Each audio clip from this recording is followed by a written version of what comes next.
Calaroga Shark Media.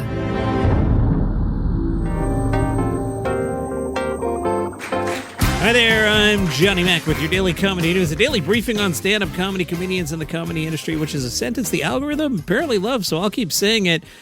It was a 3-day weekend, and apparently everybody took yesterday off, and there wasn't all that much comedy news, so as I was putting the show together, I'm like, I need one more thing, and boy, George Lopez has hooked it up. Now, longtime listeners remember, kind of as the pandemic was starting to ramp down, George Lopez had George Lopez tacos, and I made a lot of fun of that and got through a lot of slow news days with that. So George Lopez has hooked it up once again. The headline, George Lopez launches innovative stovetop grill and smoker that fans love.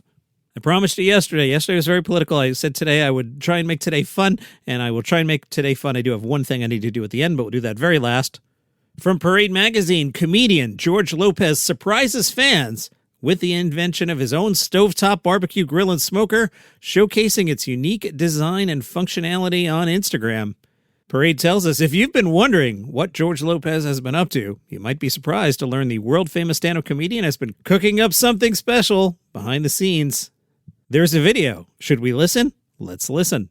People don't know this, but I invented my own grill. This is the cast iron. And when you turn it on, when you put this over it, and then the holes line up to the trough there, and you're done cooking, it all collects, nothing goes in the fire. So in a sense, you would be barbecuing inside. Your chicken, ribs, whatever you want to do. We did some shrimps one time. We want the tortillas on this too. Bacon, sausage, steaks, hot dogs, easy to clean. And the more you use it, the more it looks beat down and the better a food tastes. So we'll be cooking on this one. And the first person that gets chorro, I'll stop doing it. But until then, kitchen is open. So you guys leave me a note, leave me a message, and tell me what you want me to cook, and I'll make it happen on this grill right here. And Parade Magazine didn't shill for George Lopez at all. This is an honest-to-goodness review, and I know that because they wrote honestly. Parade writes, honestly, this thing is beyond cool. That's right. It's not just cool. It's beyond cool, says Parade Magazine. Designed to sit like a stovetop griddle, George Lopez's 4-piece stovetop and barbecue grill/smoker has a speckled enamel-on steel base with an integrated grease trough that fits perfectly over 2 burners on any standard range. About the height and shape of a large rectangular baking dish, the base cradles a cast iron grill insert, keeping it raised above the burners and creating a chamber of heat underneath. Now, on the video he posted, there's some chyron. It says, should I start my own cooking show? And to that, George Lopez, I say, oh, please do. Really, really please do. Amy Schumer likes when we talk about her, so she posted herself in a bright red bikini on Instagram. There we see comedian Amy Schumer wearing a red bikini, looking out at the clear blue water. She pauses for a few seconds before she takes a leap into the clear blue water. She also shared some photos of herself spending some time with friends and joked, my new team is expensive, but worth it. She explains, laughing hard with your friends is so essential. Don't forget, good for your body. Close your eyes and breathe. Move around. Jump in water whenever you have the chance and get your face out of your screen and in front of other people. Nate Bargatze was the Grand Marshal at the Daytona 500. He caught up with the Charlotte Observer. We learned that Nate slept over at the track before the race. He said, yeah, I woke up in the racetrack. I had my tour bus come down. It was just easy. You want to experience it the best way you can. And you're Grand Marshal, so you can ask for a couple things. So I was like, can you please put me in the middle of the track? So yeah, we woke up there. You open the door and you're kind of in it. Nate said, I was thinking, all those people that sleep out there, I'm sure a lot of them have long nights, and then you wake up to a car going 200 miles an hour. Nate was asked if he had any opinion on NASCAR coming back to the Nashville Fairgrounds. The Fairgrounds last hosted a cup race in 1984. Nate said there were roller coasters over there. What made me nervous about roller coasters at the fairgrounds, I remember riding as a kid, they'd always be working on them, even when you were riding the roller coaster. Like, why are these guys working on the roller coaster as it's going? Anyway, yeah, the Speedway's beautiful where it's at. It's very accessible. It's a real big track. Obviously, the fairgrounds, it'd be nice to have it in Nashville proper. The soccer stadium's over there, so I don't know. It'd be nice if you could switch it up. It's a smaller track, a different race. They asked Nate about the power he had as Grand Marshal. He said, I'm trying to learn how much power do I have? Just keep pushing the limit. NASCAR-centric sketches. You know what's hard? Talladega Nights killed it. That's what makes it the hardest. The stuff they did that movie where you're like, yeah, they did it. It's unbelievable. You're always looking. You're always trying to find material. Trying to find something to do. I'll definitely have my eyes open, see if I see anything. If I do, I need material. I've always needed material. Bert Kreischer was also down there for the weekend. He was joined by NASCAR driver Natalie Decker. They took a picture together. In it, we see Natalie Decker and Bert Kreischer smiling with their mouths open and pointing to the sky. Decker got in a mention of her sponsor and wrote, "From your nose to your toes and everything in between, there's a sponsor name for that. Sponsor can pay me." Adam Sandler once performed music on the streets of New York City after he was fired from 3 jobs. Sandler last week won that award from the American Society of Composers, Authors, and Publishers. Sandler said, "Music is the best. It's always been there for me. When I went to NYU, I said, I kind of want to stay in New York this summer between freshman and sophomore year, and I was doing stand-up, and my dad said, you got to get a job. So I got 3 different jobs. I got fired from 2 restaurants and a pharmacy. They were all like, you're not good working. So I told my dad, I keep getting fired. He was like, you got to make money, bud. And so I said, yeah, I think maybe I'll sing on the subway. So I used to sing on the subways. So wait, so like back in the day, wait, I got to do some math here. How old is Sandler?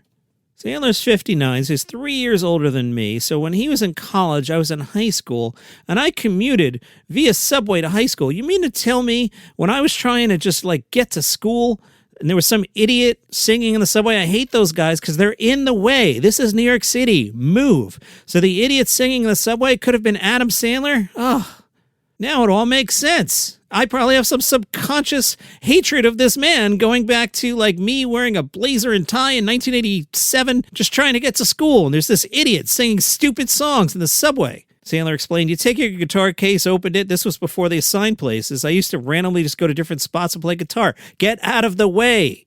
Now it all makes sense. Jessica Kirson said she can look at an audience, pick people out, and spin it into material right on the spot. In her current set, she says, I do crowd work in the beginning because everybody wants to see that. Then I talk about my family as well and observations and do some characters. When I started stand-up comedy, I served as the host of many shows. I got a lot more stage time that way. And when you host, you talk to the crowd a lot. I always felt comfortable communicating like that. I don't call it crowd work. I call it crowd conversations because I'm really talking to them. It's not forced at all. I can tell when people want me to tease them or bust on them. Most of my theater shows, the entire front sells out before the other parts of the theater. People want to be up front and talk to me, but if I feel someone doesn't want to talk, I'll never pressure them. Mike Epps is opening a boxing gym in Indianapolis. It's the Right Jab Boxing Gym on Sutherland Avenue near 38th Street. Mike Epps said, there's no way I could gain the success that I have and not bring it back to Indianapolis and share it. A lot of entertainers, a lot of people move out of their hometowns and go to big cities, do work, but no place like bringing it back to your hometown where you grew up. Just for Last Vancouver continues. Tonight's a little bit slow. Let's see. Red Richardson is at the review stage at 7. Catherine Blandford at that same venue at 9. A couple local shows involving Canadian comedians. It'll pick up more. Some big names later in the week. On Netflix today, Some More has a new comedy special filmed at the Gordon Theater in Detroit. It's Some More's second for Netflix. In Chandelier Fly, she shares her takes on untimely death, celebrity scandals, and cell phone companies learning to mind their business. The Simpsons had their 800th episode. Showrunner Matt Selman said the show will never have a series finale. They did a fake finale in season 36. Selman explains that was my way of saying we're never going to do a series finale. He hopes the last episode will just be a regular episode that has the family in it. Selman says if The Simpsons one day does come to an end, it would just be a regular episode that has the family in it, probably a little Easter egg here and there. But no, I'm going to miss this place. The show isn't supposed to change. The characters reset every week. It's like Groundhog Day, but they don't know it and they don't die that much. And our one political thing today, the President of the United States commented on Bill Maher. The president took 500 words on Truth Social to call Mr. Maher a highly overrated lightweight. It is believed that the president of the United States was inspired by Bill Maher's February 13th episode of Real Time. On it, Bill Maher mockingly read a February 9th Truth Social post from the President of the United States in which the President of the United States discussed a potential trade deal between Canada and China, claiming that China would terminate all ice hockey being played in Canada and permanently eliminate the Stanley Cup. Maher was confused and asked the question, why would China destroy hockey? On a February 14th post on Truth Social, the President of the United States said he was not being serious when he made a statement about hockey. The president went on to say it was a total waste of time for me to have this jerk at the White House, the jerk in question being Bill Maher. The president wrote, sometimes in life you waste time. TV host Bill Maher asked me to have dinner with him through one of his friends, also a friend of mine. I agreed. He came into the famed Oval Office, much different than I thought he would be. He was extremely nervous, had zero, all caps, confidence in himself, and to soothe his nerves, immediately within seconds asked for a vodka tonic. He said to me, I've never felt like this before. I'm actually scared. In one respect, it was somewhat endearing anyway. We had a great dinner. It was quick, easy, and he seemed to be a nice guy. And for his first show after our dinner, he was very respectful about our meeting. But with everything I've done in bringing our country back from oblivion, all caps, why shouldn't he be? In any event, it was a total waste of time for me to have this jerk at the White House, and last night, after explaining what a disaster, all caps, Canadian leaders are to deal with, how Canada has ripped off the United States for years on trade, all caps, but not anymore, I jokingly said in a truth that the first thing China will do is terminate all ice hockey being played in Canada and permanently eliminate the Stanley Cup. Trump wrote that Maher went on and on about the hockey statement. Like, what kind of person would say such a foolish thing as this, as though I was being serious when I said it? Fortunately, his television ratings are so low that nobody will learn about his various fake news statements about me. He's no different than Kimmel, Fallon, or Colbert, but I must admit, slightly more talented. Anyway, Bill Maher is a highly overrated lightweight, all caps, and Republicans should stop using him to show how the left is coming over our way. Our base, the greatest of all time, laughs at your weakness when you do it. That sounds like the way Klingons would speak. We laugh at your weakness. Maher asked me if he could come back to the White House again and with his friend. Also asked to come to the wonderful White House Christmas party, but he didn't. Regardless, I'd much rather spend my time making America great again than wasting it on him. Bill continues to suffer from a severe case of Trump derangement syndrome, TDS, exclamation point, and there's nothing that will ever be done to cure him of this very serious disease. Thank you for your attention to this minor matter. President DJT. CNN interviewed Bill Maher. They posted the interview on Saturday. Maher was asked if Trump texts him. Maher said, yes, yelling at me. This was a few hours after the Truth Social post. Maher argues that Trump is very different in person and that everyone who's ever met him says the same thing. And that's your comedy news for today. Thank you, George Lopez. See you guys tomorrow.